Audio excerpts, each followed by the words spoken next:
Hi friends, it's Sajid, and today I'm going to be doing my first wrap-up of 2016. So that means I will be reviewing the first 5 books that I read for the year, so if you'd like to skip to any particular review, there will be time intervals in the description down below.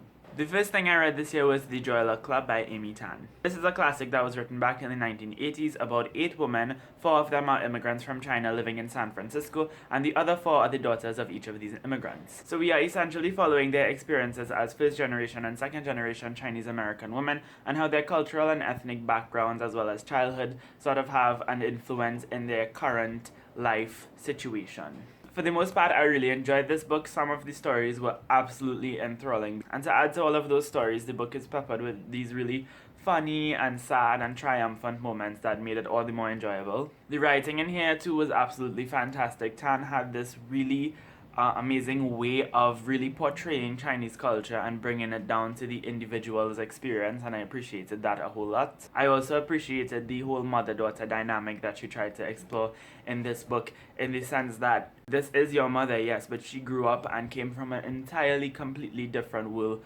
than you. So that was a really interesting thing to see as well. There were a few things, however, that I didn't like, unfortunately. First of all, while some of the stories were really enthralling, as I said, some of them, on the other hand, were a bit tired after the first 3 pages. In addition to that, I found that most of the characters kind of fell flat, and in the end they ended up being very forgettable. So while their stories are forever etched in my brain, I don't think that the characters themselves will stay with me. So in the end, it was a bit underwhelming and I didn't love it as much as I expected to. However, I do still think it's a very important book and I highly recommend it. I gave this one 3.5 stars. The next book that I read, I will spare you all the details because I mentioned it like approximately 100 times already, and that is The Life-Changing Magic of Tidying Up by Marie Kondo. This is somewhat of a self-help book that's geared mainly towards decluttering and organizing your space. So basically getting rid of all those things that you don't need and organizing the things that you decide to keep. It might sound like a very silly title and a very silly book to read, however, it was extremely helpful. It helped me to understand the things that were necessary and joy-sparking in my life by challenging me to really evaluate all of the things and all of the items that I was hoarding and keeping in my room. But I think overall what this book was trying to do was really shape your mindset, shape your mind into becoming open to not hoarding things, basically, and organizing them in such a way where you don't really rebound back to stage 1. So I really appreciated this book for that. So in my review, which I will link up in the cards, where I talked about this book and my opinions on minimalism, I gave it 5 stars, but upon re-evaluation, I knocked it down to 3.75. So even though Marie Kondo never uses the word, this in itself is a how to become a minimalist book, if you essentially think about it. I feel like whenever people talk about minimalism, they leave out the politics and the privilege associated with it. Maybe Marie Kondo didn't really know about all those stuff, or maybe she just didn't want to talk about those things, because I doubt some people would want to read a self-help book and then be inundated with all of these political stuff. I would love to if I wrote that book, you would be seeing that kind of shit up in there, but I guess Marie Kondo was just trying to avoid that, or maybe she just didn't really see that as important. But in the end, I gave it 3.75 stars, and I would still highly recommend it. The next book blew my mind and slayed my soul, and that was Homegoing by Yajasi. This book had me like this.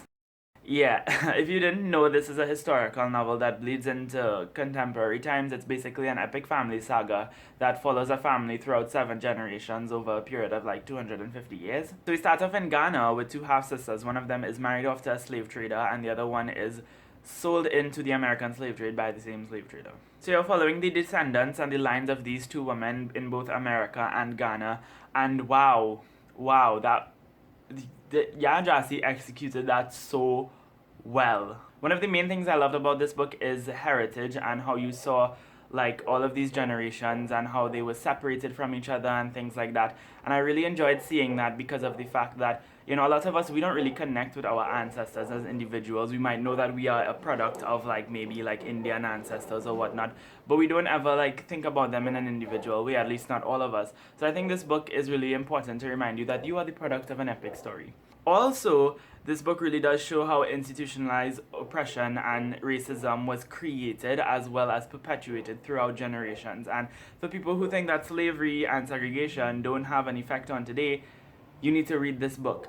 But for now, I give this 4.5 stars. The next book I read I actually listened to on audio, and that was Between the World and Me by Ta-Nehisi Coates. So this is written in like the form of a letter to Coates' son, and it's basically a stream of consciousness about race in America and an examination of how oppression and institutionalized racism work today. This book talks so much about how the black body in America is policed in a way that the white body is not. And I really love the way in which it talked about how institutionalized racism really does dictate the relations between and among black people, and how it forces them to find ways to navigate a world that was not built for their well-being, even though it was built by essentially the unconsented labor of their ancestors. And this book is so much more than that, but it's just so difficult for me to put into words, and I listened to the audiobook, so I really got the brunt of Ta-Nehisi Coates' like tone, because he himself read the book, and it just impacted me in a way that I don't think it would have had I read it. The only thing that I would like to have seen a little bit more of in this book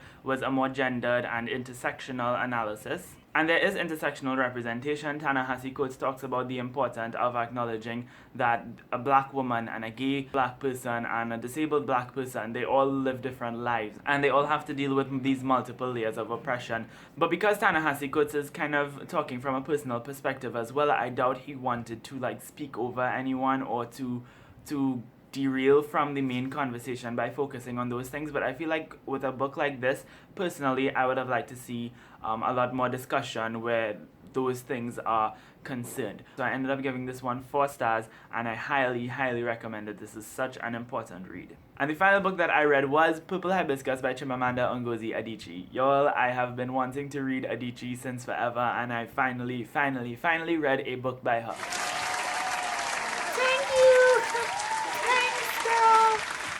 Y'all too nice.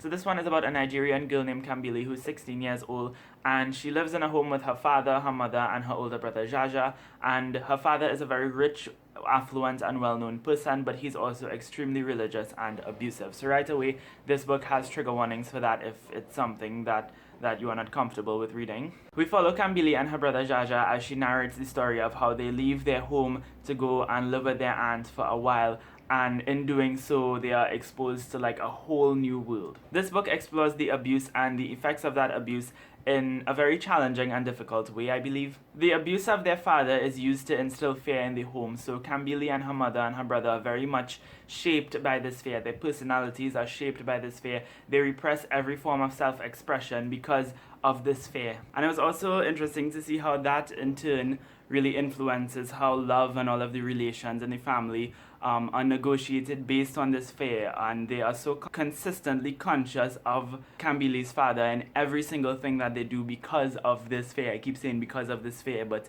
this book is really about how this girl deals with the fear of her father, and how that fear is intertwined with also so many different complicated and complex feelings for him. But the amazing thing is that we get to see this whole thing be disrupted when Kambili and her brother goes to live with their aunt Ifuema, and they are exposed to a whole new way of living. Adichie's writing is also quite phenomenal in this book. It's not flowery in any way, it's very straightforward as well, but it's also quite eloquent again. She has this way of just leaving a whole bunch of things hanging for the reader to kind of figure out and think about on their own, and I really appreciated that aspect of it.